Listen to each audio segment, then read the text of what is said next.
بسم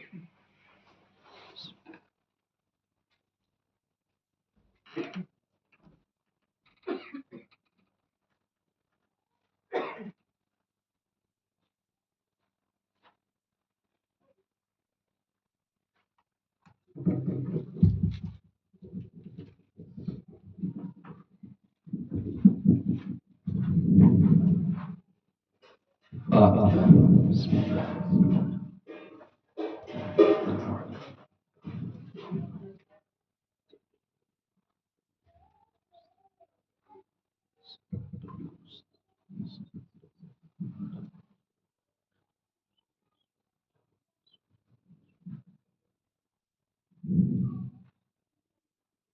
لا حول ولا قوة إلا بالله العلي العظيم. أعوذ بالله من الشيطان الرجيم. بسم الله الرحمن الرحيم. الحمد لله الذي هدانا لهذا وما كنا لنهتدي لولا أن هدانا الله. لقد جاءت رسل ربنا بالحق. الصلاة والسلام والتحية والإكرام على أشرف الأنبياء والمرسلين الذي سمي في السماء بأحمد وفي الأرض بأبي القاسم محمد. اللهم صل على محمد وآل محمد. ثم الصلاة والسلام على أهل بيته الطيبين الطاهرين المعصومين المظلومين المنتجبين المنتخبين الذين أذهب الله عنهم الرجس وطهرهم تطهيرا. اللهم صل على محمد وآل محمد. ولعنة الله على أعدائهم وقتلتهم وغاصب حقوقهم ومنكر فضائلهم ومصائبهم وشجاعتهم وسخاوتهم وعظمتهم وعطشهم أجمعين. أما بعد، فقد قال الله سبحانه تبارك وتعالى في القرآن الكريم وهو أصدق القائلين وقوله الحق والصدق. أعوذ بالله من الشيطان الرجيم. بسم الله الرحمن الرحيم. يا أيها الذين آمنوا اتقوا الله وابتغوا إليه الوسيلة وجاهدوا في سبيله لعلكم تفلحون. اللهم صل على محمد وآل محمد. حاضرین بزم ازاں ماتم داران فرصت داران سید الشہداء ودفعل جعلہ معصومین علیہ السلام، خصوصاً بتعیید حضرت بطول بنت سید معصوم عالم جناب فاطمہ زہرا سلام اللہ علیہا. اللهم صل على محمد وآل محمد. آج اس بارگاہ آل محمد میں اس عشر اعضاء کی دوسری مجلس جو آپ حضرات کے لیے ہدیہ سماعت اور مجلس کی آغاز سے قبل بارگاہ خالق میں دعا گو کہ اللہم ارزقنا فی الدنیا زیارت الحسین وفی الآخرت شفاعت الحسین. اللہم اکتبنا من زوار الحسین. اللہم احشرنا تحت لواء الحسین. اللہم احشرنا فی زمرۃ شیعۃ الحسین. اللہم اجعلنا من الباقین فی عزاء الحسین برحمتک یا ارحم الراحمین. پروردگار تجھے واسطہ ہے محمد وآل محمد کا ہماری اس عزاداری کو اپنی بارگاہ میں شرف قبولیت عطا فرما اور اس عزاداری کو ہمارے لیے ذریعہ نجات عطا فرما. پروردگار ہمارے آنسوؤں کو رومال شہزادی کونین میں جگہ عطا فرما. پروردگارہ عزاداران مظلوم کربلا جہاں جہاں عزاداری برپا کر رہے ہیں ان کی جان مال عزت و آبرو کی حفاظت فرما. ہم سب کو زیارت کربلا نصیب فرما. آخرت میں جعلہ معصومین کی شفاعت نصیب فرما. ہم سب کو کربلا والوں کے راستے پر چلنے کی توفیق عطا فرما. پرچم اسلام کو سربلندی و شرف عطا فرما.